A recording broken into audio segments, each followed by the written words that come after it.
Good morning students, હું છું Payalben Yagnik from Saraswat school રાતાવાપી અને આપણે ચેપ્ટર નંબર 8 ચાલુ કર્યું છે જેનું નામ છે રેડોક્સ પ્રક્રિયાઓ. ઓક્સિડેશન આગ ગણવાથી લઈને રેડોક્સ પ્રક્રિયાના પ્રકાર કેટલા છે, રેડોક્સ પ્રક્રિયાને વ્યાજબીપણું પુરવાર કરો, એ બધા ટોપિક પતી ગયા છે. આજે આપણે એની આગળનો ટોપિક જોઈએ અને એ છે રેડોક્સ પ્રક્રિયાનું સમતોલન. હવે આ જે ટોપિક છે એની અંદર તમે જે શીખશો એ બહુ કામનું છે, કારણ કે તમારા જે 5 માર્ક્સ આમાંથી મેક્સિમમ 3 માર્ક્સનો ક્વેશ્ચન છે, પણ સપોઝ 5 માર્કનો જો સેટ કરવામાં આવે 3 માર્ક 5 માર્ક, તો એની અંદર તમને આ પદ્ધતિથી રેડોક્સ પ્રક્રિયાને સંતુલિત કરો એવું પૂછી શકાય. રેડોક્સ પ્રક્રિયાનું સંતુલન કરવું હોય તો તમારે ટોટલ 2 પદ્ધતિનો ઉપયોગ કરવો પડે. નંબર 1 છે ઓક્સિડેશન આગ પદ્ધતિ અને નંબર 2 અર્ધ પ્રક્રિયા પદ્ધતિ. તો આજનો જે વિડીયો છે એની અંદર હું તમને પહેલી પદ્ધતિ છે એનાથી કેવી રીતે રેડોક્સ પ્રક્રિયાને સંતુલિત કરાય તે શીખવાડીશ. તો એના માટે તમારે કેટલાક નિયમ યાદ રાખવા પડશે. આ નિયમ યાદ હશે તો જ તમે રેડોક્સ પ્રક્રિયા સંતુલિત કરી શકો. તો સૌથી પહેલાં જુઓ, ઓક્સિડેશન આગ પદ્ધતિ શું છે અને એમાં શું કરવામાં આવે, તેમાં તમારે ટોટલ 6 પદ યાદ રાખવા પડશે અને એના આધારે રેડોક્સ પ્રક્રિયાને સંતુલિત કરવાનું. એટલે આ પ્રક્રિયામાં તમને ક્યાં તો એસિડિક માધ્યમ કાં તો બેઝિક માધ્યમ, એ રીતે 2 માધ્યમની અંદર રેડોક્સ પ્રક્રિયાનું સમીકરણ આપી દેશે. તો સૌથી પહેલું પદ એક એવું કહેશે કે આપેલી રેડોક્સ પ્રક્રિયામાં, હવે હું થોડું શોર્ટમાં લખું છું, દરેક તત્વનો ઓક્સિડેશન આંક ગણો. ચલો 1 મિનિટ, હું થોડી જાડી માર્કર લઉં છું એટલે તમને બરાબર દેખાય. પદ 1 જે છે એવું કહે છે કે દરેક તત્વનો ઓક્સિડેશન આંક ગણવાનો. એટલે ઓક્સિડેશન આંક કેવી રીતે ગણવાનો તે ઓલરેડી મેં તમને શીખવાડ્યું છે. ઉપર વીજભાર આપ્યો હોય, કુલ વીજભાર કહેવાય ને, એના આધારે દરેક તત્વનો ઓક્સિડેશન આંક ગણવાનો કમ્પલસરી પદ 1માં. એના પછી પદ 2 કામનું છે. પદમાં તમારે શું કરવાનું છે, દરેક તત્વના પરમાણુનું સંતુલન કરી ઓક્સિડેશન આંકમાં થતો ફેરફાર લખો. એટલે તમે તત્વના પરમાણુનું બેલેન્સ કરશો એટલે ઓક્સિડેશન આંકમાં ફેરફાર થશે. શું ચેન્જ કરવાનું એ તમે રેડોક્સ પ્રક્રિયા જોશો એટલે ખ્યાલ આવે. એની અંદર ધ્યાન રાખજો, તમારા પેરોક્સાઇડ એવા સંયોજનો આવે તે સિવાયનામાં હાઇડ્રોજન અને ઓક્સિજન સિવાયના જે તત્વો છે એના પરમાણુને આપણે બેલેન્સ કરશું આની અંદર. હવે આની અંદર ખાસ ધ્યાન રાખજો, નોંધ જ્યારે લખો ત્યારે એને બોક્સમાં લખજો. આપણે વિષમીકરણ પ્રક્રિયા જોઈ ગયા છે. વિષમીકરણ એટલે એક જ તત્વ ઓક્સિડેશન અને રિડક્શન બંને અનુભવે. તો ત્યારે તમારે શું કરવાની, એવી રેડોક્સ પ્રક્રિયા આપી હોય તો તમને ખ્યાલ આવી જ જશે. તો કમ્પલસરી તે તત્વ 2 વાર લખવું. તો એ તમે અત્યારે ખાલી નિયમ છે એને જુઓ. તમને અત્યારે એવું લાગશે કે આ બધું શું છે, પણ જેમ જેમ આપણે રેડોક્સ પ્રક્રિયાને સંતુલિત કરશું એટલે તમને બધું ખ્યાલ આવતા જશે. તો પદ 1માં આપણે દરેક તત્વનો ઓક્સિડેશન આંક ગણવાનો છે. પદ 2માં તત્વના પરમાણુનું સંતુલન કરીને ઓક્સિડેશન આંકનો ફેરફાર લખવાનો, હાઇડ્રોજન ઓક્સિજન સિવાયના. ત્યારે આપણે ધ્યાન રાખશું કે એક જ તત્વ જો ઓક્સિડેશન અને રિડક્શન અનુભવે તો તે તત્વ 2 વાર લખવાનો. એના પછી જુઓ પદ 3. પદ 3 છે એ ઓક્સિડેશન અર્ધ પ્રક્રિયા અને રિડક્શન અર્ધ પ્રક્રિયા નક્કી કરો. ચલો હવે આ કેવી રીતે નક્કી કરવાનું, તો ફર્સ્ટ ડે જ્યારે મેં તમને ચલાવ્યું હતું ત્યારે મેં તમને ઓક્સિડેશન કોને કહેવાય, રિડક્શન કોને કહેવાય તે સમજાવ્યું હતું. તો અહીંયા લખી રાખજો, ઓક્સિડેશન આંકમાં વધારો થતો હોય એવી પ્રક્રિયાને કહેવાય ઓક્સિડેશન અર્ધ પ્રક્રિયા, અને જ્યારે ઓક્સિડેશન આંકમાં ઘટાડો થતો હોય તે પ્રક્રિયાને શું કહેવાશે, રિડક્શન પ્રક્રિયા. તો આ ઓક્સિડેશન આંકના આધારે આપણે નક્કી કરશું કે ઓક્સિડેશન અર્ધ પ્રક્રિયા છે કે રિડક્શન પ્રક્રિયા. એના પછી આવશે પદ 4. પદ 4 છે એટલે અહીંયા આંકડો અલગ હશે, અહીંયા આંકડો અલગ હશે, એટલે તમારે બંનેને બેલેન્સ કરવા પડશે.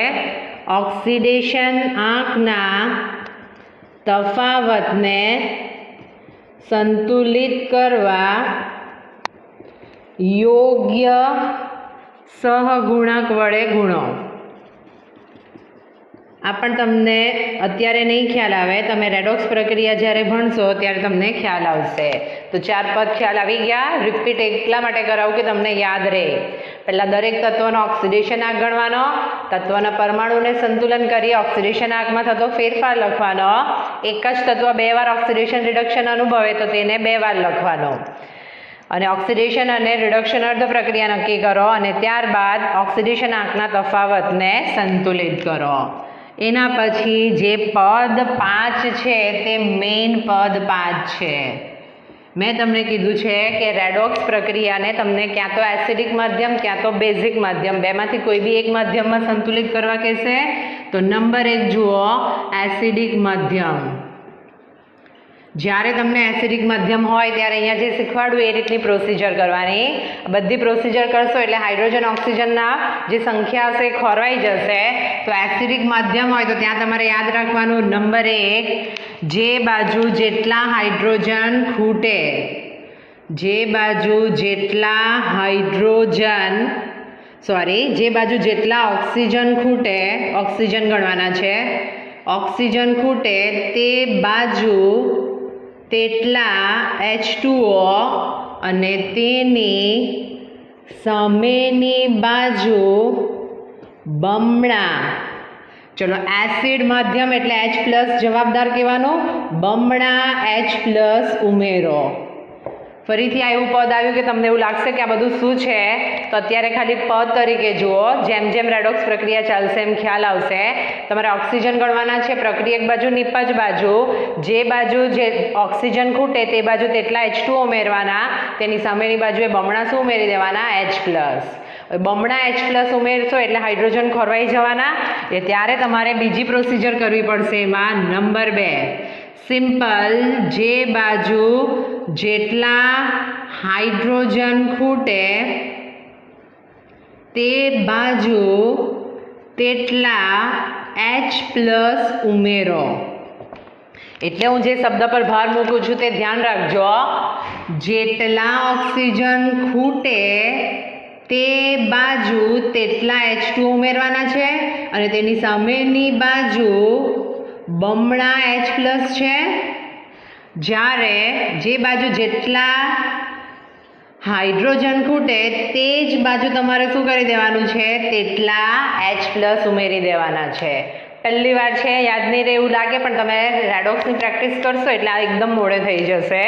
એના પછી આપણે જોઈએ, જો બેઝિક માધ્યમ આપ્યું હોય તો બેઝિક માધ્યમ. એસિડિક માધ્યમ માટે મેં શું જવાબદાર છે એવું કીધું? H+. તો બેઝિક માધ્યમ માટે શું આવવાનું? OH-. પણ આમાં થોડુંક ચેન્જ છે. આમાં જેટલા ખૂટે તે લેતા હતા, તો બેઝિક માધ્યમમાં યાદ રાખજો, જે બાજુ જેટલા ઓક્સિજન વધુ હોય તે બાજુ તેટલા H2O, તેની સામેની બાજુ બમણા OH- ઉમેરવામાં આવે. બમણા OH-. પેલામાં એસિડિક માધ્યમ હતું તો H+, આમાં બમણા OH- છે. અહીંયા એટલા H2O ઉમેરવાના છે, જે બાજુ જેટલા ઓક્સિજન વધુ હોય. બેમાંથી કોઈ બી એક જ યાદ રાખજો. અને આમ કરતાં હાઇડ્રોજન ખોરવાઈ જવાના. એટલે હાઇડ્રોજનને બેલેન્સ કરવા માટે આમાં થોડુંક અલગ છે. એની અંદર આપણે યાદ રાખશું, જે બાજુ જેટલા હાઇડ્રોજન ખૂટે તે બાજુ તેટલા H2O ઉમેરી સામેની બાજુ તેટલા જ OH- ઉમેરો. એટલે આની અંદર જે બાજુ જેટલા હાઇડ્રોજન ખૂટતા હતા તે બાજુ તેટલા H+ લખો એવું કહી દીધું. આની અંદર જે બાજુ જેટલા હાઇડ્રોજન ખૂટે તે બાજુ તેટલા H2O ઉમેરવાના છે અને તેની સામેની બાજુએ તેટલા જ OH- ઉમેરી દેવાના. ખ્યાલ આવશે? અને લાસ્ટ આમ કરશો એટલે તમારું રેડોક્સ પ્રક્રિયા સંતુલિત થઈ જશે.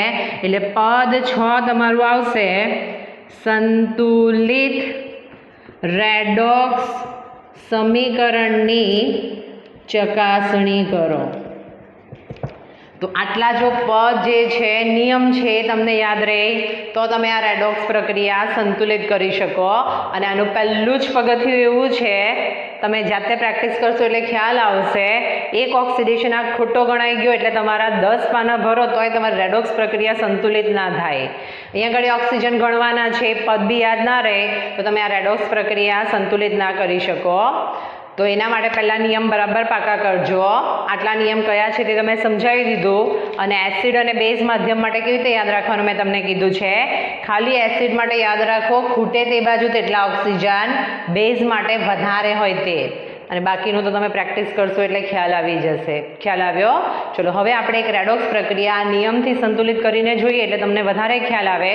તે પહેલાં તમારી ટેક્સ્ટબુકમાં નિયમ નથી આપ્યા, આ થોડું લખીને આપ્યું છે, પણ આ એસિડ અને બેઝ માધ્યમ માટે કેવી રીતે બેલેન્સ કરવાનું એ તો આપ્યું જ નથી. તો ટેક્સ્ટબુકમાં પણ એડ કરી દેજો અથવા તમારી તમે નોટ્સ બનાવો છો એની અંદર તમે એડ કરી શકો. ખ્યાલ આવ્યો? ચલો લખી દો. ચલો હવે જુઓ કોયડા નંબર 8.8. આ જે કોયડો છે એની અંદર તમારી જે રેડોક્સ પ્રક્રિયા છે એને ઓક્સિડેશન આંક પદ્ધતિના આધારે તમારે સંતુલિત કરવાની છે. હવે એની અંદર શું કીધું છે તે જુઓ. આ જોઈએ તે પહેલાં તમે જમણી બાજુ જોઈ શકો છો. મેં તમને જે નિયમ કરાવ્યા એ મેં શોર્ટમાં અહીંયા લખી રાખ્યા છે, એટલે બાય ચાન્સ તમને ધ્યાન નહીં હોય તો તમે એની અંદરથી હું સમજાવું તો જોઈ શકો. તમને કીધું છે પોટેશિયમ ડાયક્રોમેટ એટલે કે K2Cr2O7 ની સોડિયમ સલ્ફેટ એટલે કે Na2SO3 સાથેની એસિડિક માધ્યમમાં પ્રક્રિયાથી ક્રોમિયમ 3 આયન અને સલ્ફેટ આયનને આયનીય સ્વરૂપે લખવાનું છે અને એને સંતુલિત કરવાનું. આયનીય સ્વરૂપે લખો એટલે આ ઇક્વેશનને આપણે આયનીય સ્વરૂપે લખીએ. અહીંયા 2K પ્લસ Cr2O7 2- હોય તો એને ડાયક્રોમેટ આયન કહેવાય. એટલે આપણું મેઇન પ્રક્રિયાનું સમીકરણ આ રીતનું હશે: Cr2O7 2- પ્લસ સોડિયમ સલ્ફેટ એટલે એની અંદર 2Na પ્લસ SO3 2- હોય એટલે આયન ફોર્મમાં હશે SO3 2- gives એસિડિક માધ્યમમાં પ્રક્રિયાથી ક્રોમિયમ 3 આયન. ચલો સ્ટોક સંકેત પદ્ધતિ પ્રમાણે મેં તમને શીખવાડ્યું હતું. ક્રોમિયમ 3 આયન એટલે Cr+3 કહેવાય અને સલ્ફેટ આયન એટલે શું કહેવાય? SO4 2-. આ પણ મેં તમને કીધું હતું સલ્ફેટ, ફોસ્ફેટ, હાઇડ્રોક્સી. અને પ્રક્રિયા જે થવાની છે તમારી એસિડિક માધ્યમ એટલે એના માટે એ લખી દઉં. અને એને આપણે સંતુલિત કરવાની છે ઓક્સિડેશન આંક પદ્ધતિથી. તો પદ આપણને એક એવું કહે છે કે દરેક તત્વનો ઓક્સિડેશન આંક ગણો. તો જ્યારે તમે રેડોક્સ પ્રક્રિયાને સંતુલિત કરશો તો આ પદ તમારે લખવા પડે, કારણ કે દરેક પદના માર્ક્સ હોય. દરેક તત્વના ઓક્સિડેશન આંક ગણવા. ચલો તો આપણે પાછું એકવાર આ સમીકરણ લખવું પડશે. સમીકરણ લખી દઈએ. Cr2O7 2- plus SO3 2- gives chromium +3 SO4 2-. હવે તમારી નોટની પાછળ રફ પેજ રાખો. ભલે તમને ઓક્સિડેશન આંક પરફેક્ટ શોધતા આવડતા હોય, પણ અમે પેપર ચેક કરીએ છીએ ત્યારે જોયું છે કે મોટા ભાગે ઓવર કોન્ફિડન્સમાં છોકરાઓ રોંગ ઓક્સિડેશન આંક લખે છે અને આખી રેડોક્સ પ્રક્રિયાના માર્ક્સ જાય છે. તેવું નહીં કરતા, રફ પેજમાં જોઈ લો તો આની અંદર ઓક્સિજનનો -2 લેવાનો હોય અને એક ક્રોમિયમનો ગણવાનો છે. 7 × 2 14 -14 આ બાજુ જાય એટલે +14 +14 -2 +12 +12 / 2 એટલે આમાં ક્રોમિયમ +6 છે. ઓક્સિજન છે -2, 3 × 2 6 -6 આ બાજુ જાય એટલે +6 +6 માંથી 2 જાય એટલે અહીંયા ગાડી +4 છે. આનો તો ઓલરેડી આપણે ઓક્સિડેશન આંક છે +3. આમાં ઓક્સિજનનો લેવાનો -2. SO4 4 × 2 8 -8 આ બાજુ જાય એટલે +8 +8 -2 એટલે શું થઈ ગયું? આ +6. તો આ રીતે તમે દરેક તત્વના ઓક્સિડેશન આંક ગણી શકો. એટલે હજુ પણ જો તમને ઓક્સિડેશન આંક ગણવાના નિયમો યાદ નહીં હોય તો પ્રોબ્લેમ થશે, કારણ કે એક પણ રેડોક્સ પ્રક્રિયા ઓક્સિડેશન આંક વગર તો સંતુલિત થશે જ નહીં. તો આપણે પહેલું પદ પૂરું કર્યું. દરેક તત્વનો ઓક્સિડેશન આંક ગણો. હવે પદ 2 છે. દરેક તત્વના પરમાણુઓને સંતુલિત કરી ઓક્સિડેશન આંકમાં થતો ફેરફાર લખો, હાઇડ્રોજન અને ઓક્સિજન સિવાય. હવે આપણે ચેક કરી લેવાનું એક જ તત્વ ઓક્સિડેશન અને રિડક્શન અનુભવે કે નહીં. તો અહીંયા ગાડી ક્રોમિયમ +6 માંથી +3 ઘટાડો દેખાય, સલ્ફર +4 માંથી +6 વધારો એટલે ઓક્સિડેશન, એટલે એક જ તત્વ ઓક્સિડેશન અને રિડક્શન અનુભવે એવું નથી આમાં, એટલે આપણે પદ 2 લખીએ. દરેક વખતે પદનું મિનિંગ જે છે એ લખવું જરૂરી છે. તત્વના પરમાણુને સંતુલિત કરી ઓક્સિડેશન આંકમાં થતો ફેરફાર લખો. આ બહુ અગત્યનું છે, ખાસ ધ્યાન રાખજો. ચલો તો સૌથી પહેલાં જે રેડોક્સ પ્રક્રિયા આપી છે આપણે એને એ જ રીતે લખી દઈએ. Cr2O7 2- plus SO3 2- gives chromium +3 plus SO4 2-.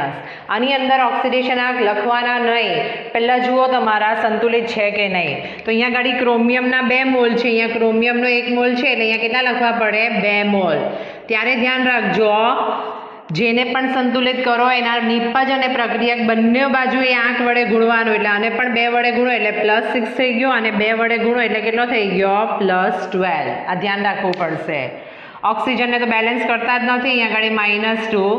સલ્ફરનો 1 છે, સલ્ફરનો 1 છે, એટલે સલ્ફરના ઓક્સિડેશન આંકમાં કોઈ ચેન્જ નથી થયો.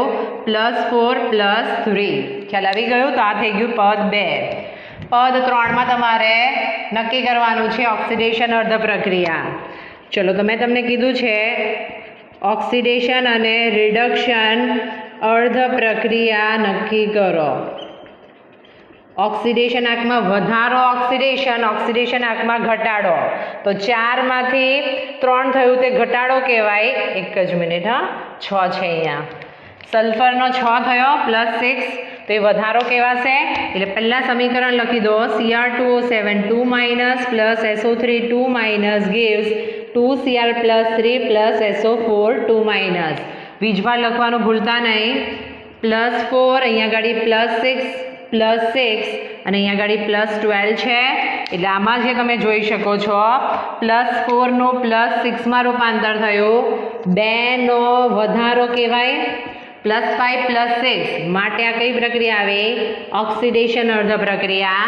અને 12 માંથી 6 થયું એટલે +11 +10 +9 +8 +7 +6 એટલે ટોટલ 6 નો ઘટાડો કહેવાય.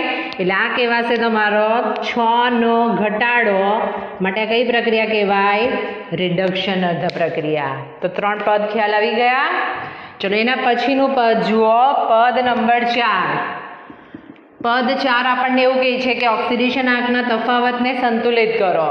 જ્યારે પણ આ આવે ત્યારે તમારે મેઇન લખી દેવાનું, ઓક્સિડેશનમાં કેટલાનો વધારો થયો, રિડક્શનમાં કેટલાનો ઘટાડો થયો. તો ઓક્સિડેશનમાં 2 નો વધારો થયો છે અને રિડક્શનમાં શું થયું? 6 નો ઘટાડો. હવે આંકડો નાનો કરવાનો, કારણ કે પછી એટલા પરમાણુ વધતા જાય, અને નાના કરું તો આખા સમીકરણ બંનેઓને 2 વડે ભાગવું તો અહીંયા ગાડી 1 રહી જવાનું, અહીંયા 3 રહી જવાનું. તો બંનેઓને ઉલટી સંખ્યા વડે ગુણવાનું. એટલે આપણે એવું કહી શકીએ ઓક્સિડેશન ગુણ્યા 3 કરો, રિડક્શન ગુણ્યા 1 કરો, કારણ કે એને સંતુલિત કરવાનું છે. આમાં પણ ધ્યાન રાખવાનું કે જેને ગુણવાનું છે એને જ ગુણાવવું જોઈએ. તો આ પ્રક્રિયા તમારી રિડક્શન છે, રિડક્શનને 1 વડે ગુણવાનો, એટલે આપણે બેઠું એનું એ જ લખી દઈએ. Cr2O7 2- gives 2 mol Cr+3. અને આ ઓક્સિડેશન પ્રક્રિયા છે એને 3 વડે ગુણવાની છે, એટલે અહીંયા આવશે 3SO3 2- અને આને 3 વડે ગુણો એટલે 3SO4 2-. હવે ઓક્સિડેશન આંક નહીં લખો તો ચાલે, એનું કામ પતી ગયું. તો આખા પદ કેવી રીતે લખ્યા તે ખ્યાલ આવી ગયો. તો આ રીતે તમે પદ 4 સુધી પહોંચી શકો. એના પછી જુઓ પદ 5. પદ 5 છે એટલે મધ્યમના આધારે H2O અને એસિડ માધ્યમ છે એટલે યોગ્ય જગ્યાએ H+ ઉમેરવાના છે. આ બધું લખીને સંતુલિત કરવું હોય તો તમને પૂરા માર્ક્સ મળે. ચલો આમાં સંતુલિત કરવા માટે પહેલાં સમીકરણ જે છે એનું એ જ લખી દઈએ. +3SO3 2- gives 2Cr+3 plus 3SO4 2-. Acidic માધ્યમ કીધું છે એટલે આપણે ગણવું પડે. જે બાજુ જેટલા ઓક્સિજન ખૂટે તે ગણવાના છે, તે બાજુ તેટલા H2O ઉમેરવાના, તેની સામેની બાજુએ બમણા H+. ચલો હવે ગણવા માંડો. અહીંયા આગળ ઓક્સિજનના પ્રક્રિયક બાજુ કેટલા કહેવાય? 7 + 3 9 એટલે 15 થયા. સોરી 16 થયા, ખ્યાલ આવે? અને આ બાજુ ઓક્સિજન કેટલા છે? 4 ગુણ્યા 3 12. કઈ બાજુ કેટલા ઓક્સિજન ખૂટ્યા ગણો. તો અહીંયા 16 છે અને અહીંયા 12 છે. જે બાજુ જેટલા ઓક્સિજન ખૂટે એટલે અહીંયા ગાડી મને 4 ઓક્સિજન ખૂટે એટલે અહીંયા 4 H2O લખી દીધા. તેની સામેની બાજુએ બમણા H+ ઉમેરો. એની સામેની બાજુ એટલે આ કહેવાય. તો અહીંયા ગાડી 8H+ ઉમેરવાના. તો આ રીતે તમે ઓક્સિજનને બેલેન્સ કરી શકો. હવે ચેક કરો હાઇડ્રોજન ખોરવાયા. હાઇડ્રોજન ખોરવાયા હોય તો આ તમારું જે બીજું પદ છે તમારે બેલેન્સ કરવાનું. તો અહીંયા ગાડી 8 હાઇડ્રોજન છે, અહીંયા ગાડી 8 હાઇડ્રોજન છે એટલે બેલેન્સ થઈ ગયા છે. તો આખી રેડોક્સ પ્રક્રિયાને મેં કેવી રીતે સંતુલિત કરી તે ખ્યાલ આવે છે. અને લાસ્ટ જો તમારું બરાબર સંતુલિત થયું હશે તો જ સંતુલિત રેડોક્સ સમીકરણની તમારી ચકાસણી રાઈટ પડે. ચલો તો આની અંદર થોડું બુકથી અલગ આપણે કરીએ છીએ. તમારે એક ટેબલ બનાવવાનું રહેશે. એ ટેબલની અંદર લખવાનું તત્વ ડાબા એટલે ડાબી બાજુ અને જબા એટલે જમણી બાજુ. ચલો જોઈ લો કયા કયા તત્વો આવેલા છે. તો સૌથી પહેલાં દેખાય છે ક્રોમિયમ, પછી ઓક્સિજન, પછી સલ્ફર, હાઇડ્રોજન અને લાસ્ટ બહુ અગત્યનું છે વીજભાર. આ તમારો વીજભાર બંને બાજુનો ત્યારે જ બેલેન્સ થયો હશે જો તમારું આખું રેડોક્સ પ્રક્રિયા પ્રોપર સંતુલિત થઈ હોય. ચલો હવે આ બાજુનો નિયમ જે છે થોડા રફ કરી નાખું કારણ કે તમને ગણતરી કરીને બતાવું કેવી રીતે આવે છે તે જોઈ લો. હવે આપણે ડાબી બાજુને જમણી બાજુના તત્વ જોવાના છે અને વીજભાર નક્કી કરવાનો છે. ચલો અહીંયા આગળ જુઓ ક્રોમિયમના 2 દેખાય છે. આ બાજુ ક્રોમિયમના કેટલા મોલ આવ્યા? 2. એટલે ડાબી બાજુ 2 છે, જમણી બાજુ 2 છે. ક્રોમિયમ બેલેન્સ થઈ ગયો. ઓક્સિજનના આપણે અત્યારે જ જોઈ ગયા 7 + 9 એટલે ડાબી બાજુ 16 છે. આ બાજુ બેલેન્સ થયા કે નહીં તે જોઈ લો. 4 ગુણ્યા 3 12, 12 + 4 16 થઈ ગયા એટલે જમણી બાજુ પણ છે 16. બીજી એક વસ્તુ ધ્યાન રાખો, અહીંયા તો બેકી અને એકી સંખ્યા આવી છે. જો અહીંયા બધે બેકી સંખ્યા આવી હોત તો તમે હજુ આંકડો નાનો કરી શકતે. એટલે આખા સમીકરણને કોઈ પ્રોપર આંકડા વડે ભાગી કાઢો અને પછી સમીકરણ લખો તો તમારા આંકડા નાના થઈ જશે. ખ્યાલ આવે? એના પછી સલ્ફરના જુઓ, ડાબી બાજુ છે 3 તો જમણી બાજુ પણ સલ્ફરના કેટલા આવ્યા? 3. એટલે સલ્ફર પણ સંતુલિત થઈ ગયો, ઓક્સિજન પણ થઈ ગયો. હાઇડ્રોજનના ગણો તો 8 છે. અહીંયા ગાડી પણ હાઇડ્રોજનના 4 ગુણ્યા 2 એટલે કેટલા આવી ગયા? 8. એટલે હાઇડ્રોજન પણ સંતુલિત થઈ ગયો. ચલો હવે વીજભાર જુઓ કેવી રીતે આપણે ગણીએ. તો અહીંયા સમીકરણ છે Cr2O7 2- +3SO3 2- +8H+. આ છે ડાબી બાજુનું સમીકરણ. એમાં કુલ વીજભાર ગણવાનો. આ વીજભાર જે છે ત્યાં લખજો કુલ વીજભાર. ચલો આનો ટોટલ વીજભાર કેટલો કહેવાય? ઉપર -2 કહેવાય. હવે આગળ 3 લખેલા એની સાથે એનો કહેવાય વીજભાર એટલે 3 ગુણ્યા 2 -6 કહેવાય વત્તા 8 +8 કહેવાશે. ઉપર 1 છે એટલે +8. ચલો ગણો. +8 -2 એટલે +6 +6 -6 એટલે વીજભાર કેટલો આવ્યો? 0. દરેક વખતે 0 આવે એવું જરૂરી નથી. તમારો અલગ અલગ ઓક્સિડેશન આંક પણ આવી શકે. એટલે તમારો ડાબી બાજુનો વીજભાર આવ્યો 0. હવે જો જમણી બાજુનો વીજભાર તમારો 0 આવ્યો તો તમારી રેડોક્સ પ્રક્રિયા સંતુલિત થઈ છે એવું કહેવાય. ચલો તો આપણે જમણી બાજુનું સમીકરણ લખીએ. 2 ક્રોમિયમ +3 3SO4 2- +4H2O. જેવી રીતે આનો કુલ વીજભાર ગણ્યો છે એવો આનો કુલ વીજભાર ગણો. 3 ગુણ્યા 2 એટલે +6 કહેવાશે. 3 ગુણ્યા 2 પણ -6 છે. આના ઉપર કોઈ વીજભાર નથી એટલે 0. +6 -6 +0 0 થઈ ગયું સંતુલિત વીજભાર. તો આ રીતે તમે રેડોક્સ પ્રક્રિયાને સંતુલિત કરશો પૂરેપૂરી. ઘણા સ્ટુડન્ટ શું કરે, લાસ્ટ વીજભાર બેલેન્સ નહીં થાય એટલે ગમે તે લખીને બેલેન્સ કરી દે. પણ તમારું જે ઇક્વેશન આવે છે લાસ્ટ એ જોઈએ એટલે અમને ખ્યાલ આવી જ જાય કે તમારું રોંગ શું થયું છે. એટલે સૌથી પહેલું પગથિયું જુઓ. હવે તમને ખ્યાલ આવી જ ગયો હશે. પહેલો છે એમાં તમારી 2 મિનિટ વધારે જાય તો વાંધો નહીં, મેં તમને મોડે ગણીને બતાવ્યું કારણ કે અહીંયા મારી પાસે સ્પેસ નહીં હતી, પણ મેં તમને કીધું તેમ તમારી નોટની પાછળ એક્સ્ટ્રા પેપર રાખો અથવા રફ પેજમાં તમારે જે રીતે મેં તમને ઓક્સિડેશન આંક ગણવા શીખવાડ્યા હતા એ રીતે ઓક્સિડેશન આંક ગણો. આ પદની અંદર બહુ જ ધ્યાન રાખજો, પદ 1 અને પદ 5 કારણ કે મધ્યમવાળું છે.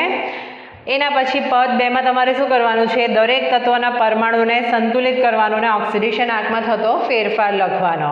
આમાં ધ્યાન એ રાખવાનું કે કોઈ પણ એક બાજુના તત્વને ભલે તમે સંતુલિત કરો પણ એ જે તત્વ ડાબી બાજુ હોય તો ડાબી બાજુ, જમણી બાજુ તો જમણી બાજુ, એ બંનેના ઓક્સિડેશન આંકને જે આંકડા વડે ગુણો છે એના વડે તમારે ગુણવું પડે તો જ લાસ્ટમાં બેલેન્સ થશે.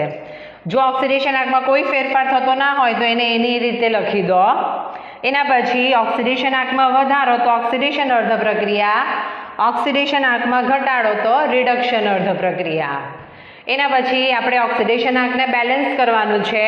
બંને બેકી સંખ્યા હોય તો એને નાની કરો એટલે અહીંયા આગળ તમારા હાઇડ્રોજન ઓક્સિજનના ઘટે.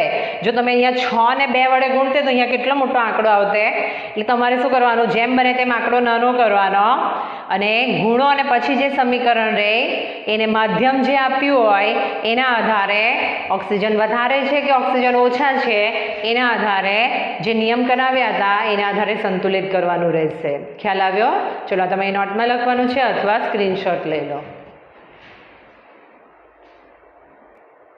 ચલો તો મેં તમને જે રેડોક્સ પ્રક્રિયા સંતુલિત કરવાની શીખવાડી એના આધારિત હું તમને આજે એક હોમવર્ક આપું છું. ક્વેશ્ચન નંબર 8.18 જુઓ.